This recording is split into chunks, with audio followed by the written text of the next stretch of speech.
Welcome to Drinks with Defenders. I'm Addie B. Plate. And I'm Kayla Murphy. We're two law school friends turned criminal defense attorneys turned podcast hosts. We're here in this space because we now work in separate offices and miss collaborating with each other. We've been talking about creating a podcast for years where we talk about the complexities of the criminal justice system, the aspects of it that we grapple with, and the importance of what we do. At the end of a long work week, we want to sit down, have a drink with each other, and talk about the rabbit holes of criminal defense, just like we always have. So let's get into it. Cheers!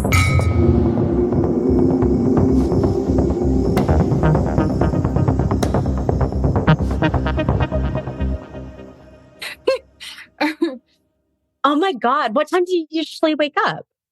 Well, I woke up early, but it's still just like the weekend fog. So I think I woke up probably at 6, but I feel like on the weekends I wake up at my normal time. Like I've never been good about sleeping in.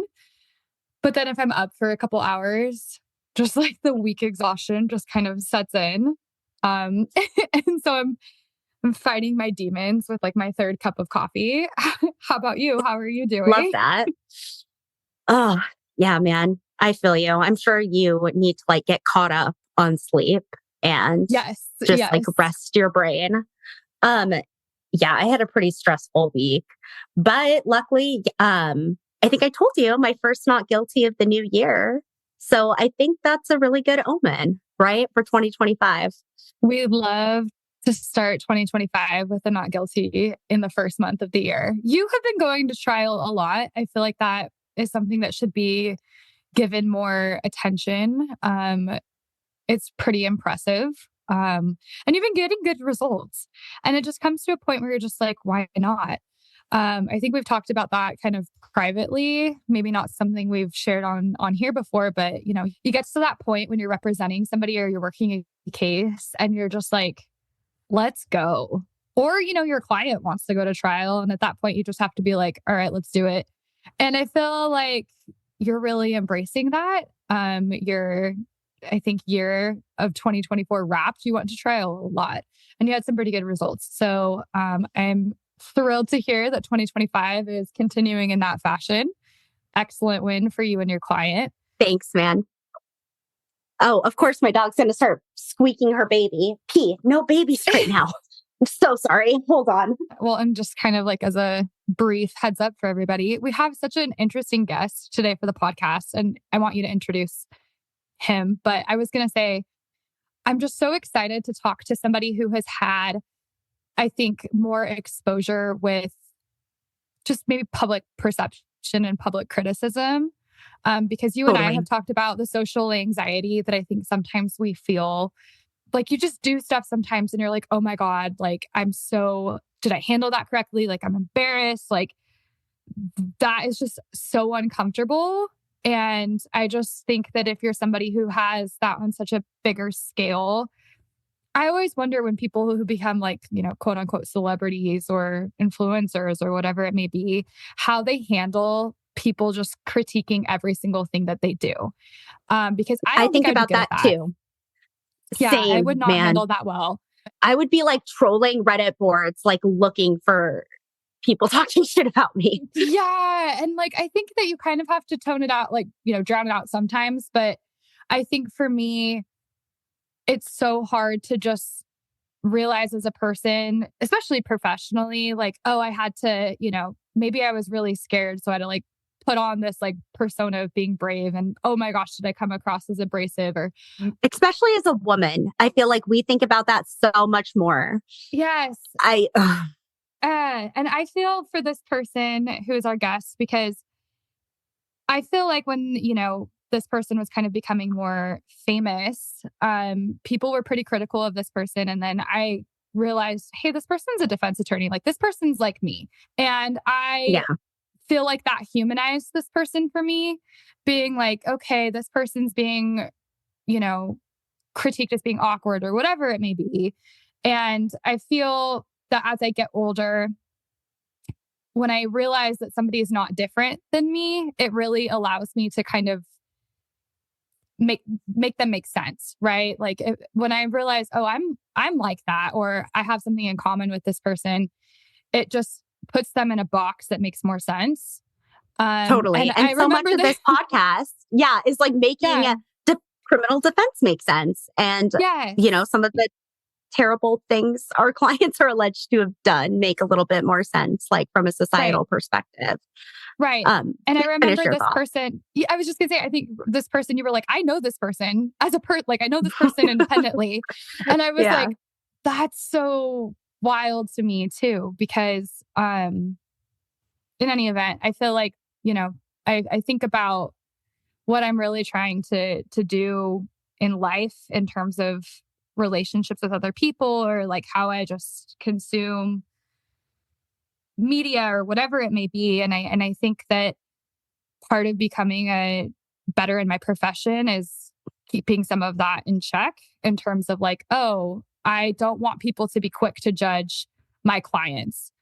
Why am I so quick to judge other people? Or what about this other, or what about this person that I have a kind of like a tense relationship with, whether it's a prosecutor or somebody else?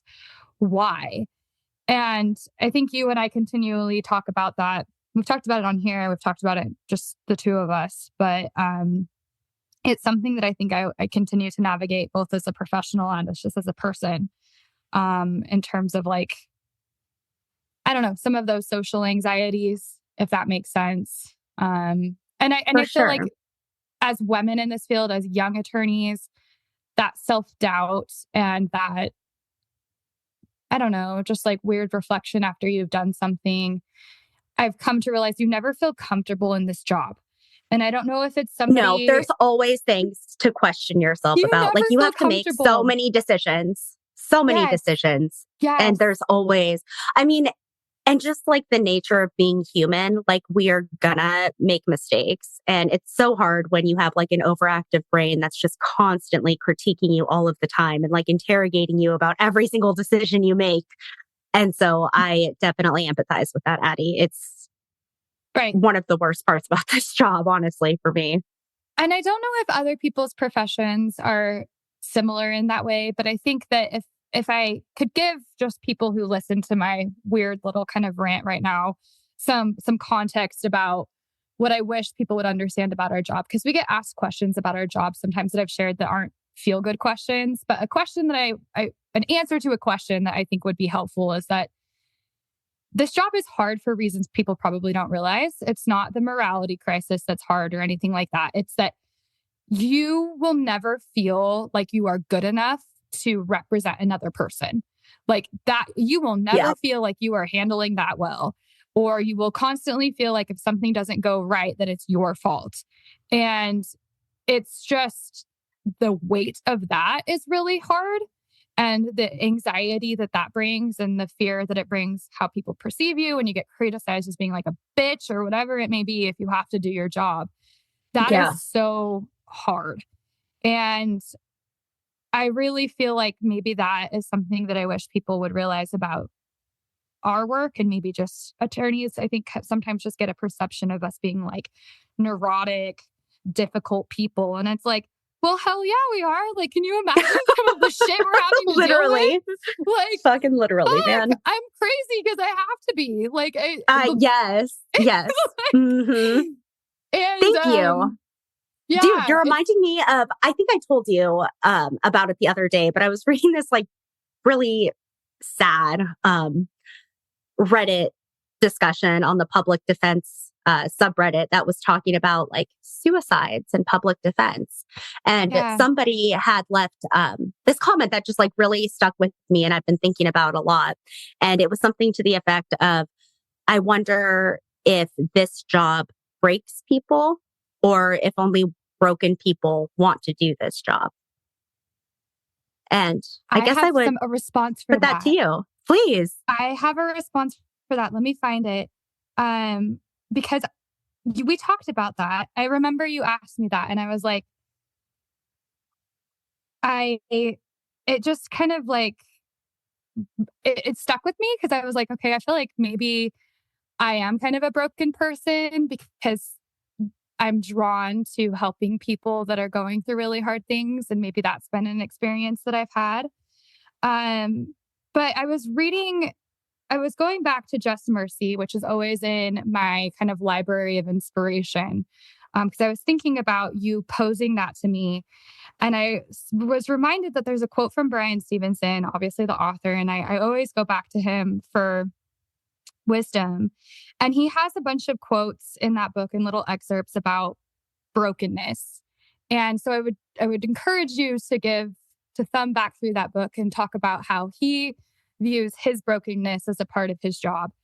Because it made me realize that not only is it that he was broken, I think broken, quote unquote, before he started doing his work, but he realized that, of course, you are broken in working in this system, right? And it breaks you further. And anyways, there was a part that I really liked that says, sometimes we're fractured by choices we make. Sometimes we're shattered by things we would have chosen. But our brokenness is also the source of our common humanity, the basis for our shared search for comfort, meaning, and healing. Our shared vulnerability and imperfection nurtures and sustains our capacity for compassion. We have a choice. We can embrace our humanness, which means embracing our broken natures and the compassion that remains our best hope for healing. Or we can deny our brokenness, forswear compassion, and as a result, deny for our own humanity. And I just thought that was really interesting. Like, our brokenness is kind of what compels some of our work. And anyways, Kayla, I agree with you. I think that was a really interesting excerpt on Reddit. Would encourage you to give Just Mercy a read again, because it was kind of on point. Yeah. So right on, man. Thank you for sharing that. That was beautiful. And perfect timing. Zack Goytowski. Welcome to the pod. What's up, Zack? Hey, so, okay, first of all, question. Is this audio or visual? Are we doing both for the podcast? Typically do have both on hand, but like we'll definitely use the audio and potentially use the video at some point. Okay, well then I'm going to set up my camera so that the lighting in here is not ideal with the MacBook camera. Sure, it looks good on my end. I mean, but if you want to, you can. Addie, I saw Wolfman last night. How was that? I would give it a C. Okay. I mean, saw Baby... Fair. Brady Reindeer?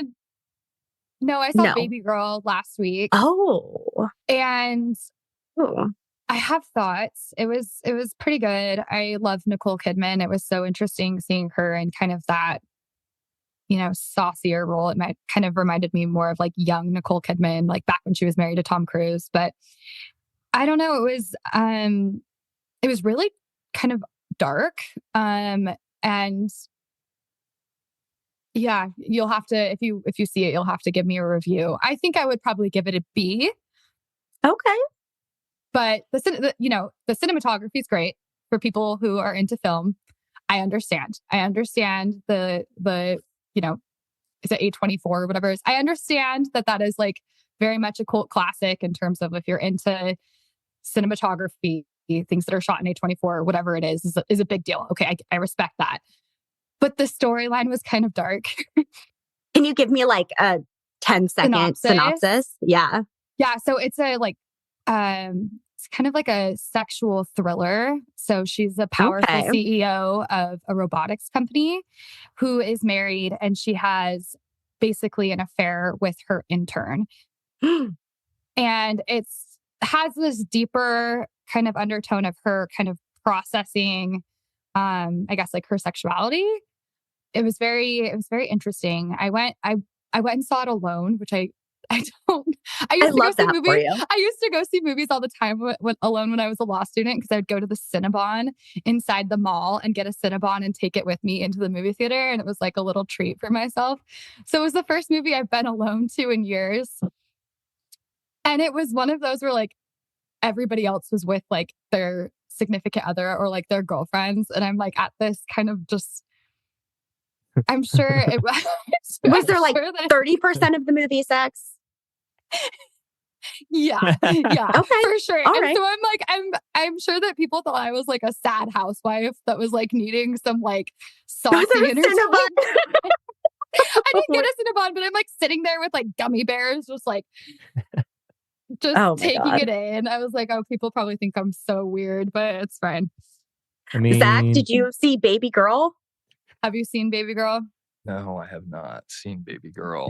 I am a huge movie buff. We just watched Nosferatu. I saw that. It was good. What did you think? I liked it too. Yeah. I mean, it was masterful. Obviously, it's a cult classic. It's been around for over 100 years, I think. It's as old as the vampire in the movie. The OG. Yeah. No, they took a little bit different of a twist on the movie than I thought they were going to do, but it was still pretty true to the story. I think when you kind of break down what they're doing, I mean, the actors that I did not know for how little marketing they did for the movie. I didn't know how star-studded that cast was. I mean, it was loaded. But the story itself, I think is meant to be symbolic of the struggle of people who are stuck in toxic relationships, specifically domestic violence. And I think when you kind of look at it through that lens, it's an incredibly dark story. It's a story that's about more than just vampires. And I think vampires tend to be actual metaphors. Not in all cinema, not Twilight necessarily, but in a lot of cinema, they tend to serve as symbols of toxicity, of someone who takes, who feeds off of others. And so I think when you look at it through that lens, the struggle, and it's not accident, right? I think the directors, even if you look at the dialogue and the conversations that are happening between the characters, I think that's really what it seemed like the director wanted people to take from the story. But I enjoyed it. Yeah. I loved that. That was a beautiful analysis. Kayla, I feel like you have had takes about Twilight being a metaphor for the Mormon church. Remember when we talked about this?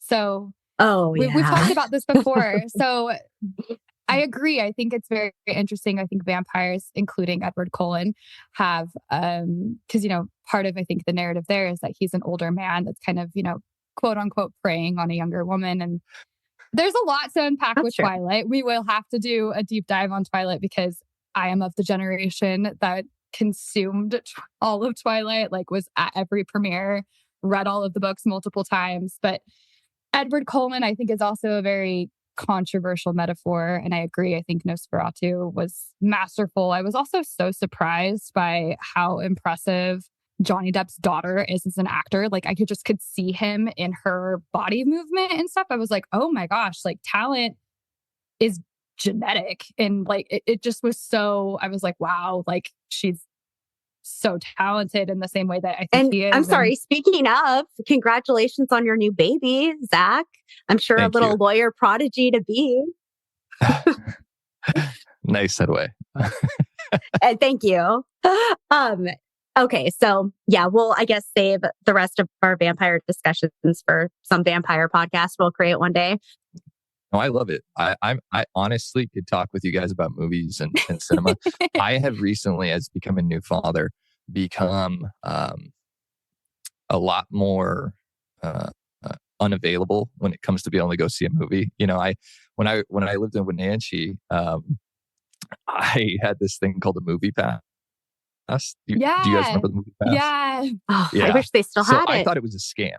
When it came out, I was like, there's no way this is real. This is a scam. $10 unlimited movies. One ticket costs $10. Oh man, that thing. Oh, I'm pretty sure I bankrupted that company. That you're the reason they stopped doing that. I watched Blade Runner 3 or 4 times in theaters. Okay. 2049 when it came out. It's one of my favorites. That was you were that guy that was like punch passing your movie pass to every single movie multiple times. Worth. Yeah. Good for you. I mean, in this economy, you got to. Zach, how many years were you a public defender? Well, I was never actually a public defender. So I categorically, my story, it's kind of interesting. I went when I took the bar, I was not going to try to get any internships at all, right? Like I had seen people who got internships, they failed the bar, and then they were sitting there and they had to take it again. So for me, the only thing I wanted to focus on before I took the bar was the bar. And so I was left with this situation where basically everyone had set up their jobs before. So I kind of had to figure out what I was going to do. I was originally going to go into prosecution. That was where I saw myself going.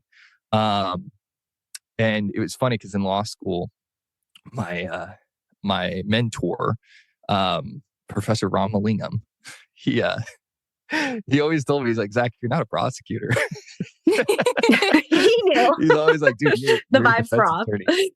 And I didn't know.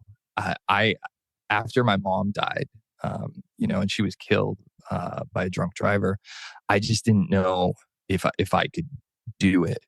And it was really a process for me because I believed fundamentally in the right to everyone having their story told, everyone having the same law applied to them, regardless of what they're accused of. But at the same time, there was that I literally lost my mother my first year in law school, and I just I'm so sorry. Yeah, to a crime that was preventable, and so it was definitely a journey for me to get to that point where I felt like I could do it. But I started up my own like kind of attempt at a solo practice in the Tri-Cities. And I had networked with, I was on the conflict list in Tri-Cities for the public defense contract down there. And immediately there was, it was, I'm trying to think of who reached out. It would have been another defense attorney. You probably know him, Kayla. I don't know what her last name is currently. Holly? Yeah. I don't know what because she just got remarried. Duffy. Yeah. Holly. So Holly had reached out to me, and she had contacted the PD down there, and they said that there was a spot open at one of the law firms up in Wenatchee. And I was, 2 weeks in, I had just got my criminal defense insurance, and I was like, this is a no brainer. So I just came up to Wenatchee and I started working with Cot Camp in Yedinak, and I was there for I think 6 years. I did criminal defense at Cot Camp in Yedinak for about five. I think it was approximately 5 years. And so while I was there, they worked and they did indigent representation. But I also had a boatload of private cases that I was taking on, which was kind of a cool mix because, I was in trial with people who were homeless and had no way of they wouldn't be able to get, they just had to take whatever representation they got. Right. And I really fought for those people. And I loved it. It was awesome. Having the opportunity to represent a really wide range of clients was really cool. I was still in my kind of early days of practice when I was in the courts when you were practicing. And I just remember something I took away from you was you would always call ready, like for trial. You were not afraid and you fought.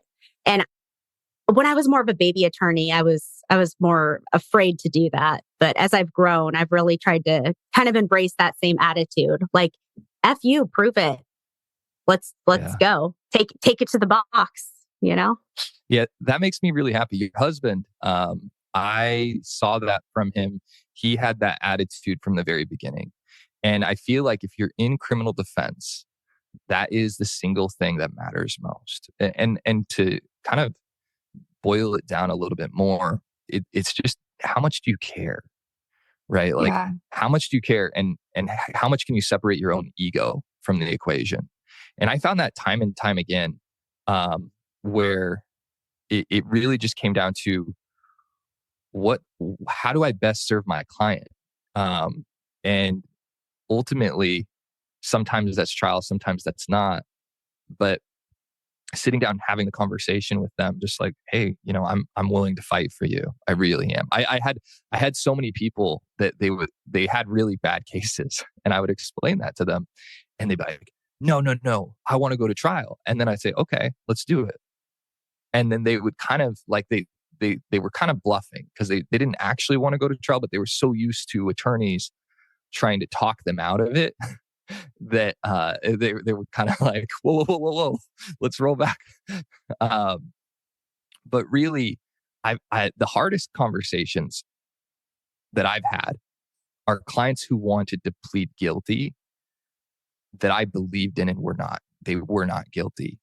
And it just, the nature of the criminal justice system, it can drag on so long and it can be so painful that people just want to get out of it.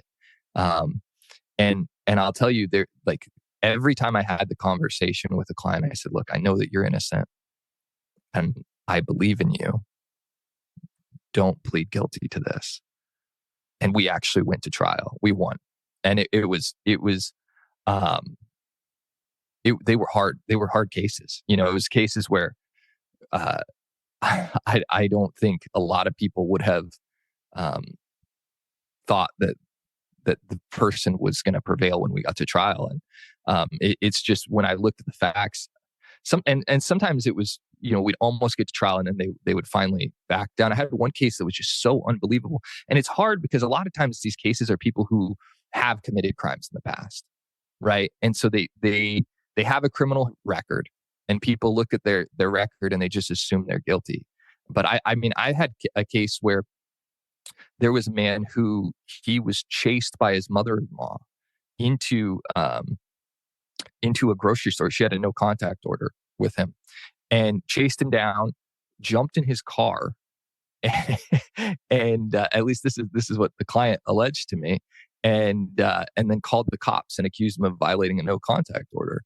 And when I heard that story initially, this person, I had seen them in the courtroom, plenty of times. And it wasn't even, it was a situation where your gut instinct is like, okay, she chased you down and jumped in the car. But I had a duty to research it. So I looked into it and I asked the cops to give me the license plate for the vehicle that he was arrested in. And it was his. It came back, that was his. She was in it. She was in his car. And, eventually the prosecutor, after I was able to present that evidence to him, dropped the case. But, it just shows you, no matter how outrageous the claim, you always have a duty to investigate, because sometimes the truth is stranger than fiction. It's just, you really have to look into every case. You told us about mock trial and how you kicked ass, and it sounds like you were very methodical and very intentional about it. Do you feel like you were that way in practice, as far as like utilizing those skills that you learned from like studying those tomes about cross-examination and stuff? Yeah. So I think what the difference is from doing like mock trial to like transitioning into the real practice, one of those things is the amount of time you have available, right? Because in the real world, you're not just working on one case. You're managing 40 cases, or, depending on what type of law you're in, it depends, But I think most lawyers are handling a pretty large caseload. So you have to allocate your resources and your research accordingly, because we have a finite amount of time. And that's like a critique that I have of the criminal justice system in general. And I think one of the reasons why we don't get ideal results from a defense side and from a prosecution side is, quite frankly, prosecutors are overworked. There are so many cases being brought to them that they can't practically handle and thoroughly research them. I mean, that ultimately becomes, because you think about the average criminal defense lawyer and how overwhelmed they are with like their caseload, and the prosecutors carrying 3 times, 4 times, sometimes 10 times that weight in cases, which is wild. I don't even know, I've seen the other side. And so like, so many people fall through the cracks because of the scope of the caseload. And I think a really simplistic way of addressing that in some communities, not all communities, is taking a critical look at the misdemeanor caseloads. And I've talked about this publicly, but I think everybody agrees driving with license suspended third degrees are a huge burden on the criminal justice system. And because of them, because they take up so much time for so many prosecutors, the prosecutors don't have enough time to focus on the cases that really matter, the big stuff. But into my thought about, okay, how do I approach a case? I still approach it the same way though. And I think it just means that a lot of the investigation, a lot of the preparation that goes in, it starts to happen closer to, you can't do as much research as you would like to do as early as you would like to do when you're managing a full caseload. You kind of have to plan out your time accordingly, and then you have to be pretty regimented, I think, when it comes to planning out your research for each case, because a lot of the cases they won't pan out. So if like for sure this case is going to trial, you can start working on trial prep early, but a lot of times we don't. Most of the time we don't know which cases are going to go and which ones won't, and most of the time you end up doing an incredible amount of preparation all for you to get to the trial, and then the prosecutor offers you a last minute deal, or you get the client wants to take the deal last minute. So I think that the difference becomes how you allocate your time is a lot different in the prep, but the actual structures of okay, these, I always plan my trials the same, like you were discussing earlier, is based on a theme, and that theme evolves depending on what happens. I'm not rigid in that theme, but I have a few themes outlined to explain my client's story. And one of the biggest mistakes I see in themes, like from a defense side, is they focus on the client. And that is always a huge mistake. Whenever your theme is predicated on your client, so I'll give you an example of that. I could come out and say a theme along the lines of, this is an actual theme that I used. And this was a flip. Have you heard of theme flipping? Oh, do you guys hear that? Yeah. Yeah. Oh no, my mic. Yeah, you can hear her. Okay. She's so sweet. She's an angel. So the prosecutor's theme was the long arm of the law finally caught up with XY, client X. And that theme was great for me because that theme focuses on what? The police. The long arm of the law finally caught up to X. That theme is about the cops, right? And I'm like, great. So I threw out my theme that I had spent all this time thinking about beforehand, and I just flipped it, and I said, ladies and gentlemen, the long arm of the law went too far. And that little encapsulation tells the entire story of what happened. And it helps with interpreting facts. Themes are so critical to a trial. And sure. It's probably one of the hardest parts of trial prep is trying to encapsulate the story of what happened to your client in a single sentence or a few sentences. But I think it's really, really important. I always start a case with my theme and I end the case with my theme, because what we know from cognitive psychology is that the human consciousness is vulnerable to priming, which means, and this isn't a good or a bad thing, it's just that whatever we're primed to perceive is going to affect how we critically analyze facts. And you want to make sure that if we're going to tell a story, that we're going to do so in a way that makes the jury receptive or allows the jury to be receptive to the facts that you're going to present.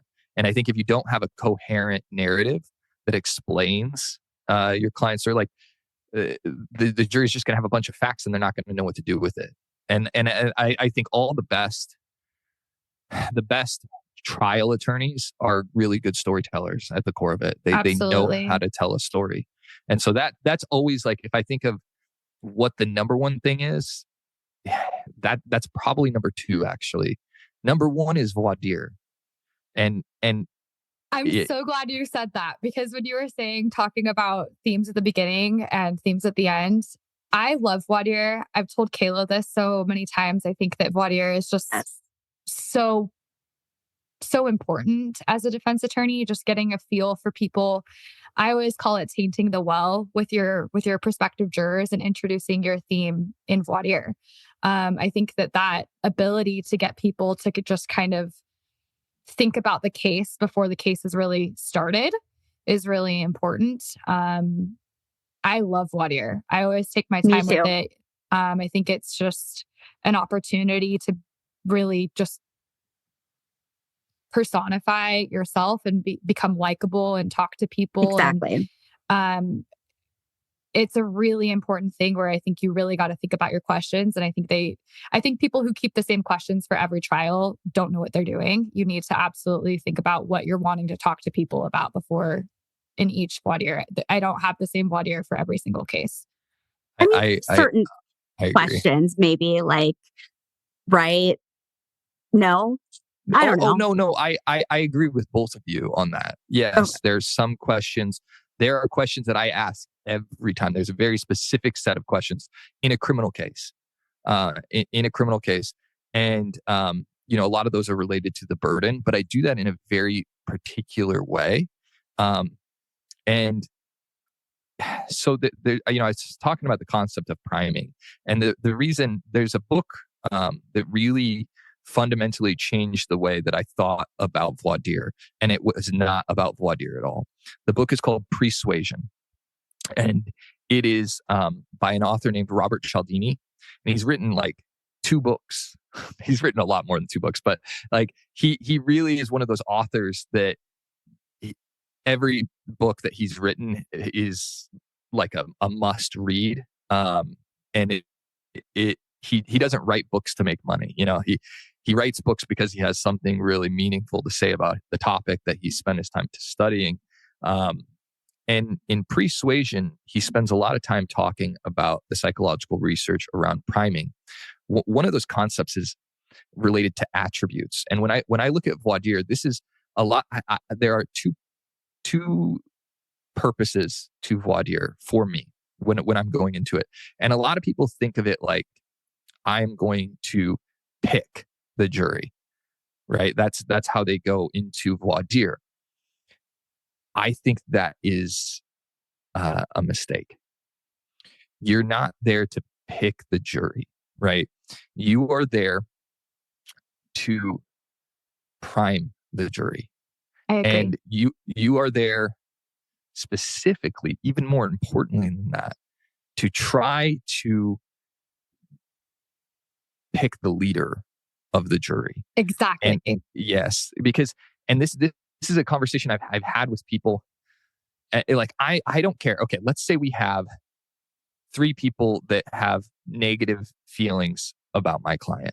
Okay, and one is like outright like, I'm going to say he's guilty. This guy is maybe I'm representing a client who is from a certain group, and this guy's like, nope, they're always guilty. This person did it. I don't want him on the jury. But one, if he's so outspoken and unreasonable, most of the people on the jury are probably not going to agree with this guy anyways.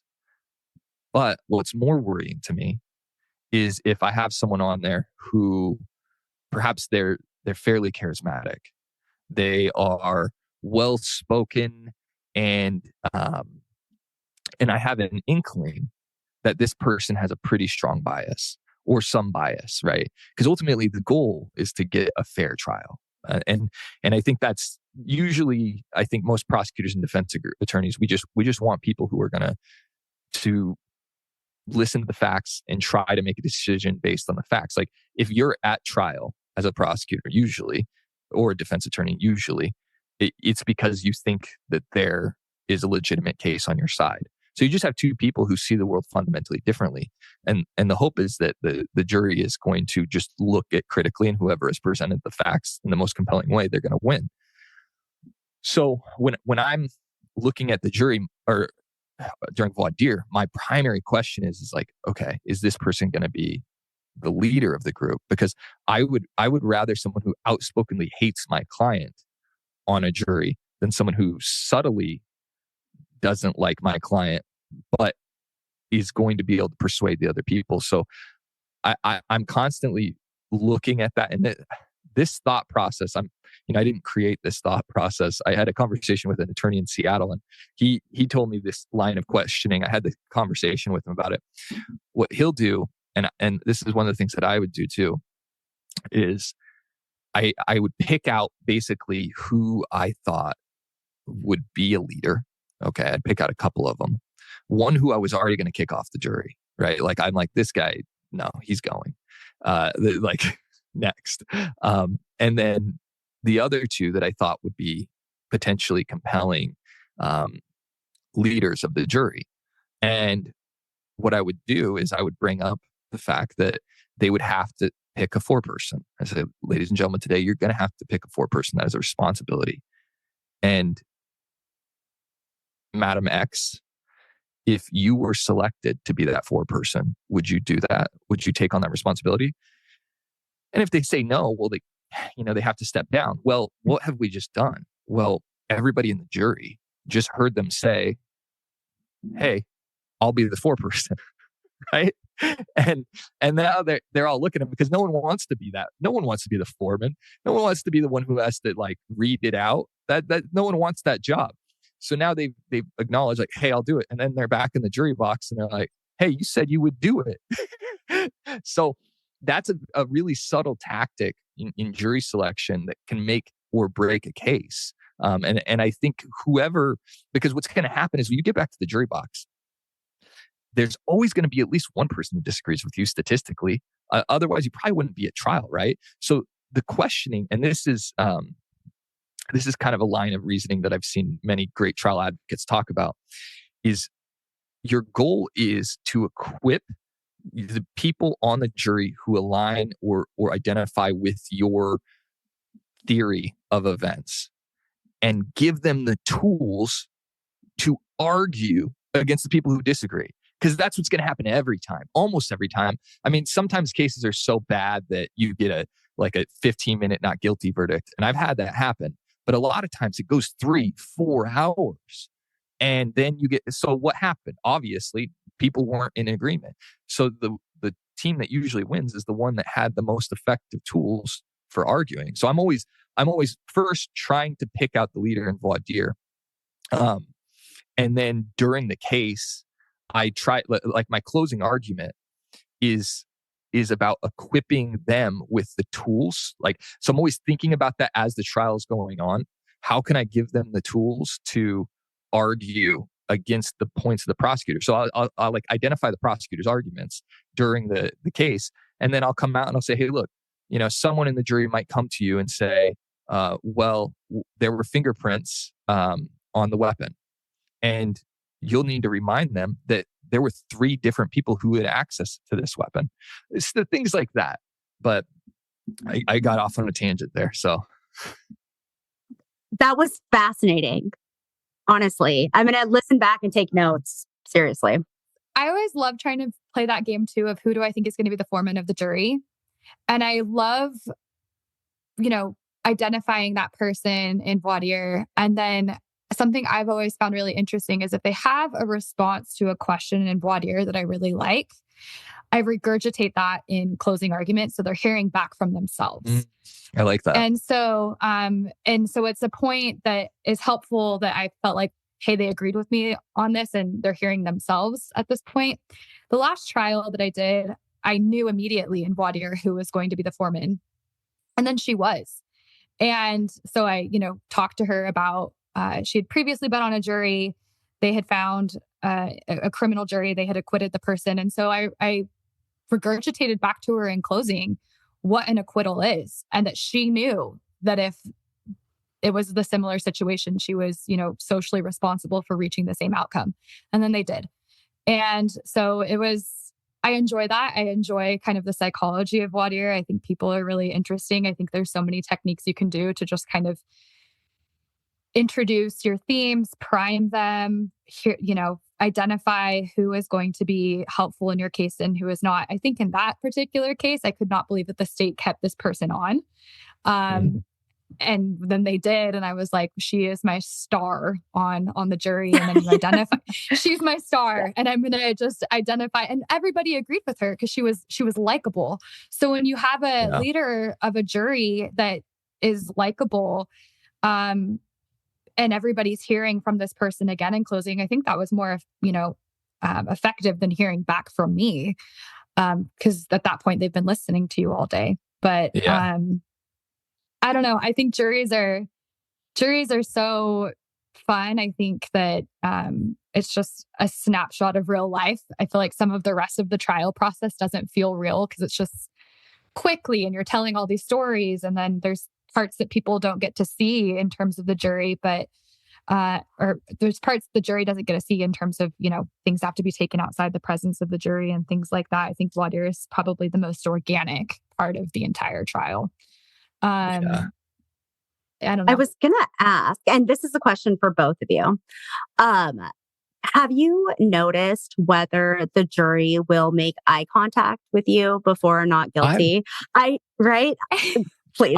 I have heard that. And, I think that it's one of those things that I don't think there's any hard science in it, Yeah. I don't, and also I don't think it matters. God, no matter how good your case is, you're always going to be sitting. No matter how every case that I've ever won, I remember sitting there and being like, "Oh man," even I'm like, I know that this was a slam dunk. I know I landed everything, but what if? You're just sitting there. What if?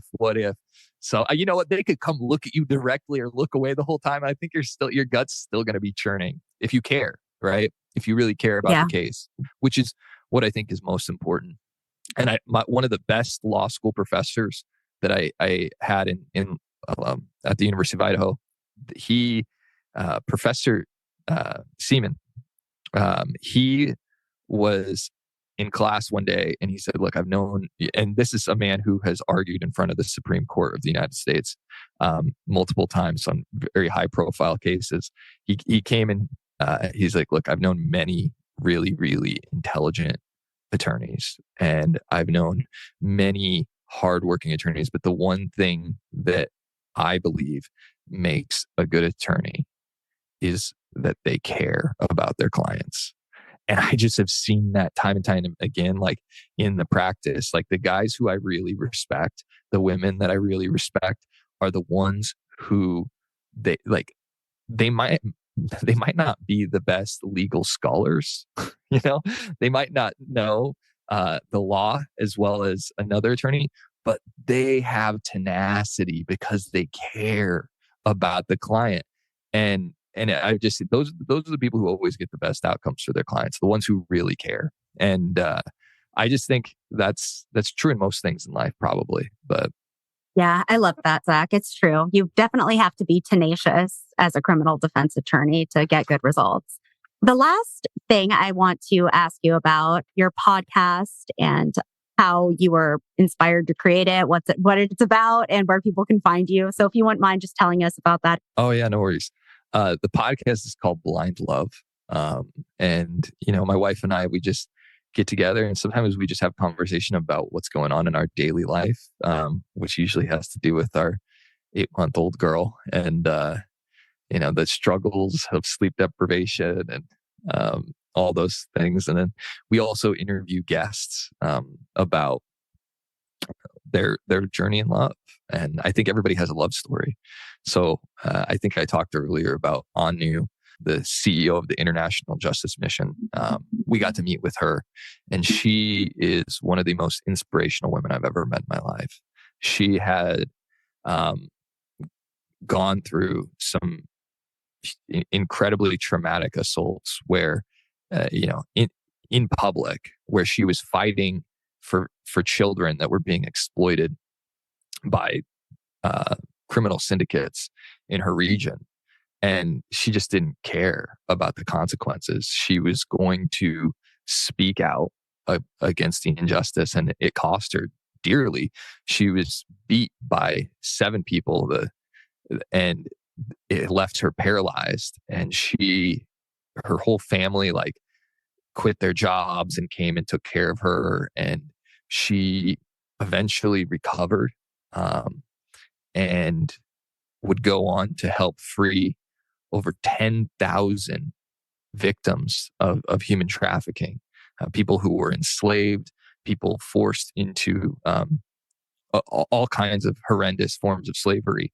And hearing her story of love and what that looked like, it was just this very powerful experience. And there's so many different love stories out there, and that's kind of what we focus on. I also just recently, our next podcast is going to be with one of the former contestants on Shark Tank. Have you ever watched Shark Tank? Kayla loves Shark Tank. It's a common theme on this podcast. It's so meant to be that you're here.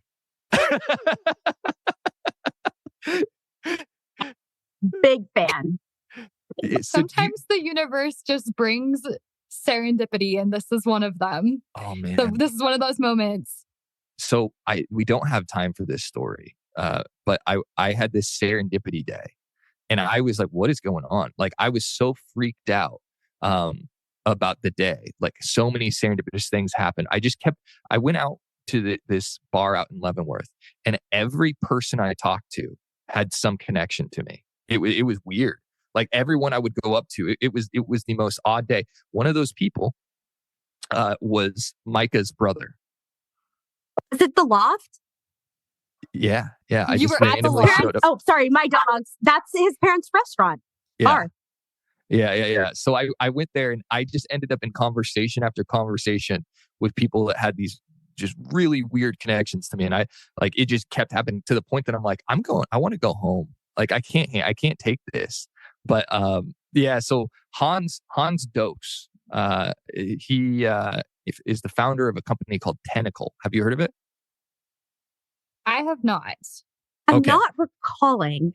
So basically, Hans, I had seen this, and I was just so moved by this. I reached out to him on Instagram, and I got to meet him and his wife. But he had $34 in his bank account when he flew out to Shark Tank. They were living in their mother's RV, and they basically spent every dime they had on this company. And so it was really like a Hail Mary. And he ended up winning a deal on the show, and it came through, and now he's pretty successful. But when I heard that story, I'm like, this man is literally completely broke. He is given everything he can to make this dream a success. But behind him is his wife, who is supporting this dream that is like, I wanted to know her story. I really wanted to know, because that is so difficult to just be okay making that big of a risk. And she just supported him all the way, and it paid off. But yeah, we had the privilege of getting to have a conversation with those two, and I thought it was a pretty powerful story. That's amazing. That's feel awesome. Like, in terms of kind of like full circle of things you've brought up, my thought would be this. I don't know what would be more nerve-wracking, taking on as a defense attorney a really high-profile case, choosing to go on Love is Blind, where that's also a pretty risky thing and a very vulnerable thing, or being somebody on Shark Tank. I feel like those would be 3 things that would be absolutely scary in different ways. What's your take? Yeah, I mean, I agree. There are definitely different types of vulnerability, right? Like with Shark Tank, you're going on there and you're exposing your dream to the world, right? And you also are being real, because usually if you're on Shark Tank, like, not always, but it's not working out perfectly, right? Like you're Right. sometimes there's companies that have gone on there and they didn't get deals, and then they came out to be these huge successes. But yeah, I think each is different, kind of apples and oranges kind of thing. I think with Love is Blind, it's pretty intimate, right? You're being vulnerable in a very personal way that I think most people wouldn't be comfortable sharing. I actually, surprisingly, you might not believe this because of how public my relationship was, but I was very, very private with my dating life. Bliss, my wife, was, I think, the first person my sister had met since like when I was 20 in college. So I didn't talk about my dating life. I didn't share much about it with family or friends. I might tell a story here and there. I went on a lot of crazy, I've got some crazy date stories. Oh man. One time I'm not going to go off into them, but I might share that there and there, but I was pretty close off. But, and then we go into a high profile case. Forget about whether it's high profile or not. Any trial, even if it's not, whether it's a misdemeanor or a felony, there's real Pressure. Yeah, it really affects people's lives. And I think honestly, like taking on something where someone's life, like a high profile felony, like a murder case or something, that's probably the hardest. I don't think you could compare that burden to anything else, because you don't have control of the outcome, but you can influence it. And you're always going to ask yourself, like, did I do everything I could have to have influenced this case?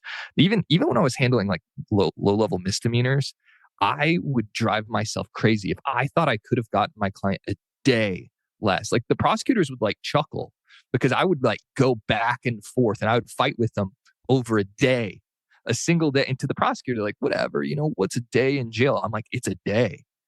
It's a day of this person's life that they don't have to spend sitting in a jail cell.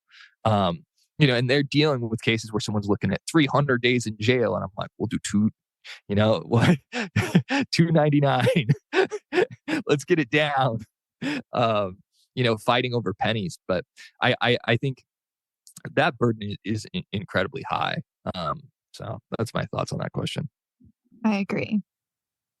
You are clearly an attorney that cares very deeply about your clients. And that's evident from talking to you.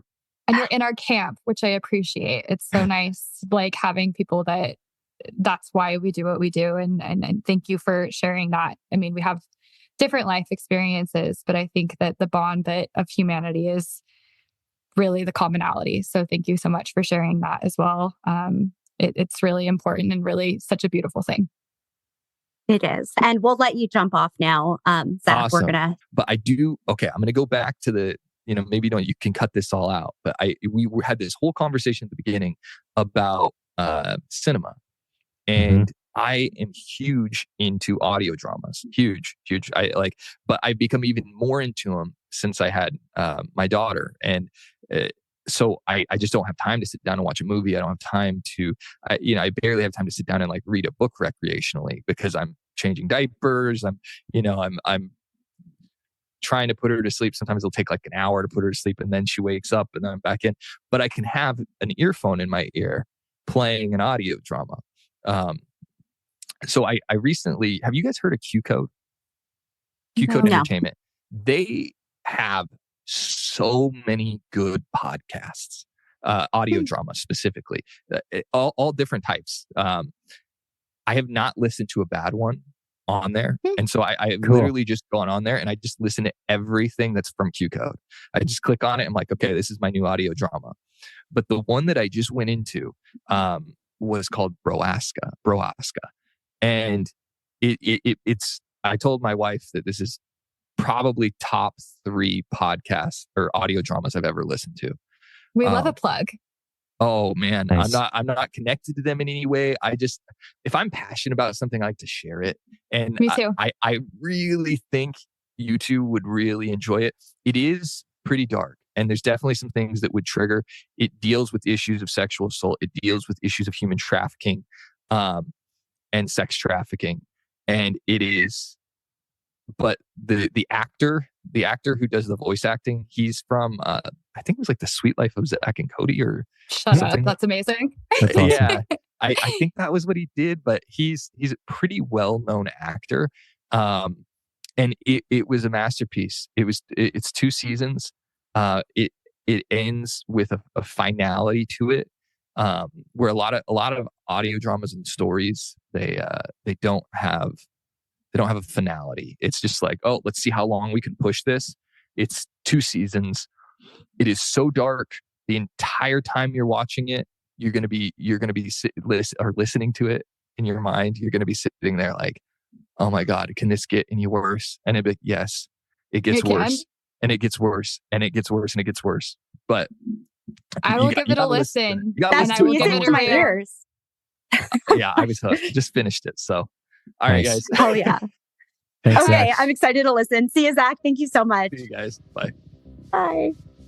Kayla, you did it again with a guest. That was so special. Thank you again to Zach for joining us. And we apparently have an audio drama that we need to get into. Okay, thank you for joining us, you guys.